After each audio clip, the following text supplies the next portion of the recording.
Lee, great to see you. What are you thinking about the markets? I mean, we're up for the week, mixed bag for today. Jay Powell speaking tomorrow, and a slew of earnings have come out. Well, you know what I thought was so interesting is that you start looking at what was happening in Europe last night, and that tells you so much about why we're seeing this stuff in retail. You know, if you're a European investor, you have a choice between buying high dividend paying stocks with all these busted up companies, maybe, you know, getting 4%, 4.25%, you can get 7% buying European banks.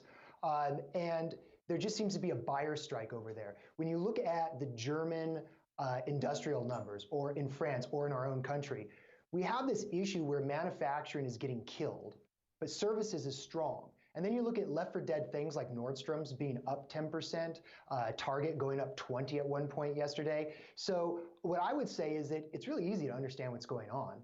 That no manufacturer, all the industrials, all the cyclicals, they're not investing because we have this trade war. But yet the US consumer, and to some extent the European consumer, is not feeling as depressed. So while we're just hanging out today, you and me are hanging out because we're waiting to see what Jay Powell's going to say tomorrow, right? We're expecting him to say everything's going to be fine.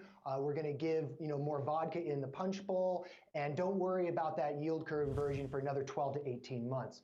So I would say that if you want to look at action today ahead of that, first of all, I wouldn't. I'd hang out, but I'd really think about, do you really want to be buying a 10-year Treasury at a 1.5, 1.6, 1.7? Or do you want to, would you feel better about buying super beat up, say, European stocks that are actually showing some signs of life despite this? Because we know Brexit's going to be a disaster. There's not going to be a deal. Italian banks are actually not getting worse anymore.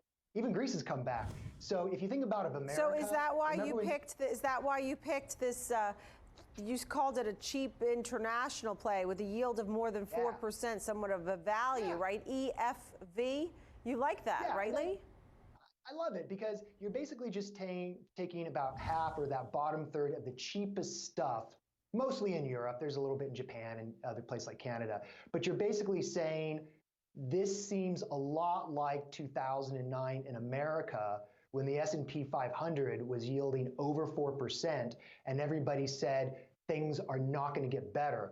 My position is I'm only concerned with, are things going to get worse? How can you get worse than a no-deal Brexit and everybody in Europe saying, until Trump figures out what's going on, until China figures out what's going on, we're just going to sit here and let the government fleece us on bonds for 0.5%.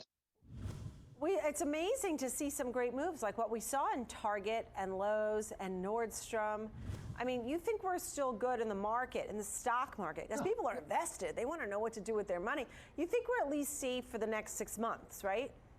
Oh, absolutely. I mean, put it this way. When you get that yield curve inversion, you got 12 to 18 months before something bad is probably going to happen. Now, I'm a little bit more conservative. You know, my clients are like baby boomers and retired. So my rule of thumb and what I'm doing with my money, I'm putting my money where my mouth is. I'm being bullish and I'm buying every dip there is between now and January 1st. Why? Because that's 6 months after an inversion. After January 1st, all bets are off. We'll have to see what is going on. But I'll tell you right now, the time is to be bold. Everybody wants to be in cash. Everybody's afraid because of this yield conversion. I say you've got another 6 months of free sailing. So play the volatility. If you want yield, do not be going off and buying longer term bonds. Look for cheap stuff in Europe. And if you want some juice in the US markets, just buy the S&P.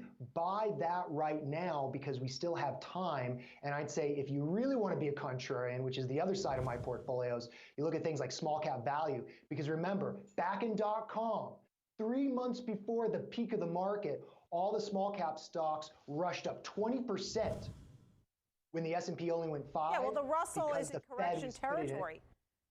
Oh, I was buying it last week. I bought it the day after the yield curve inversion. I mean, you're talking about Russell 2000 and Russell 2000 value. I mean, at one point, they were down over 15, almost 20%. It retested the December lows.